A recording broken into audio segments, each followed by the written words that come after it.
RG Kar medical college ও হাসপাতালের ঘটনায় তীব্র ধিক্কার জানিয়ে উই ওয়ান্ট জাস্টিস এই স্লোগান কর্মরত নার্স জুনিয়র ডক্টররা একযোগে কর্মবিরতি ডাকলেন। তাদের দাবি অবিলম্বে প্রকৃত দোষীদের শাস্তি দিতে হবে। এর পাশাপাশি তাদের প্রত্যেককে নিরাপত্তা সুনিশ্চিত করতে হবে। সুবিচারের আশায় ও দাবিতে এই কর্মবিরতি ডাকলেন। মঙ্গলবার বেলা থেকে তারা এই কর্মবিরতি শুরু করলেন। তাদের মূল slogan we want justice. 24 hours আরামবাগের রিপোর্ট।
সবার কাছেই এটাই পরিষ্কার যে যেটা আরজিকরে যেটা ঘটেছে নারী সুরক্ষা নিয়ে আমাদের দিদি এইভাবে এরকমভাবে একটা পরিস্থিতি দিয়ে গেল, সেটা মানে শুধুমাত্র ডাক্তারদের জন্য নয়, এটা সাধারণ মানুষের একটা নেশন ওয়াইড মুভমেন্ট হয়ে দাঁড়িয়েছে।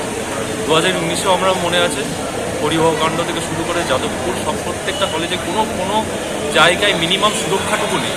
সুরক্ষা, সেফটি, মিনিমাম নেসেসিটিস, এই জিনিসগুলো যেগুলো মানে বেসিক নেসেসিটিস একটা মানুষের, সেইগুলো অ্যাসিওর করা হয়নি।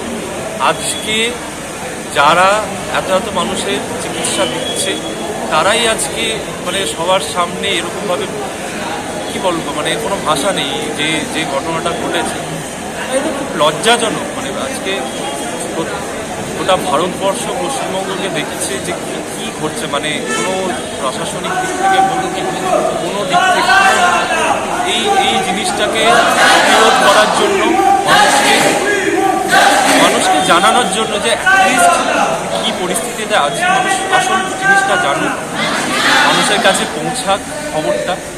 সরকারের প্রণামিতে তো আমরা বেঁচে আছি কোনো মতেই, এই প্রণামিতে তো আর হয় না সব কিছু। এই জিনিসগুলো যে at least basic infrastructure, basic necessities, ডাক্তারদের সুরক্ষা, এইগুলো অ্যাটলিস্ট অ্যাসিওর করা হোক। শুধুমাত্র এই খাতায় কলমে করে দিলাম আর উপর দেখিয়ে দিলাম এই আছে ওই আছে, এরকম করে হয় না। তাহলে এই ঘটনাটা একটা গভর্নমেন্ট মেডিকেল কলেজ যেখানে শত হাজার ইভেন রাত্রেবেলা তো কাজ চলছে, সেখানে একজন গভর্নমেন্ট অন ডিউটি ডাক্তার কীভাবে এভাবে হেনস্থা হতে পারে? এটাই হলো আমার প্রশ্ন।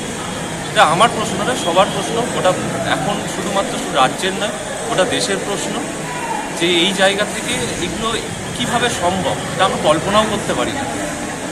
আজকে স্যার কাদের পক্ষ থেকে করা হচ্ছে? হ্যাঁ, কাদের পক্ষ থেকে এটা করা হচ্ছে? তাদের সব মানুষদের পক্ষ থেকে, কোনো ডাক্তার বা কোনো বিশেষজ্ঞ পক্ষ থেকে নয়, সব মানুষদের পক্ষ থেকে এটা করা হয়েছে। সব দিদিদের, সব বোনদের, সব মায়েদের পক্ষ থেকে করা হয়েছে আজকে। এবং এটাও হয়তো যারা নেটিজেনরা আছেন তারাও দেখতে পাবেন যে রাত্রেবেলায় 14ই আগস্ট মেয়েরা সব পথে নামবে শুধুমাত্র এটা দেখানোর জন্য যে তাদের সুরক্ষা কোথায় দাঁড়িয়ে আছে। আজকে আরামবাগ মেডিকেল কলেজে কি এখন পরিষেবা চালু আছে না বন্ধ আছে? আরামবাগ মেডিকেল কলেজ যারা resident doctor, junior resident, house staff, MBBS student, তারা কেউ এখন কোনো ডিউটিতে জয়েন করবে না। আর এখন যতদিন এর বিচার হচ্ছে, ততদিন বিচার না পাচ্ছে, ততদিন এখানে কোনো পরিষেবা দেওয়া হবে না। এখানে স্যার কে উপস্থিত আছে? এখানে বললাম যে junior resident, senior resident, MBBS students, house staff, extern, যারা এখানে গ্রাউন্ড লেভেলে সব কিছু কাজ করে তারা এখানে পরিস্থিতি। আপনার পরিচয়?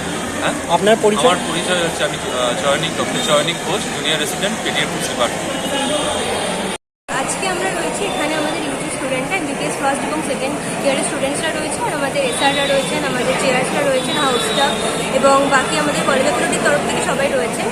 এবার ব্যাপারটা আপনারা নিশ্চয়ই জানেন যে আরজিকরে যে একটা খুবই নৃশংস ঘটনা ঘটেছে, আমাদেরই একজন দিদি, আমাদেরই একজন সহকর্মী, যিনি দ্বিতীয় বর্ষের একজন ট্রেনিং ছিলেন পিজিটি চেস্ট মেডিসিন ডিপার্টমেন্টের, তাকে খুবই নৃশংসভাবে রেপ করে খুন করা হয়েছে। এই ঘটনারই প্রতিবাদে আমরা এখানে আজকে বসেছি।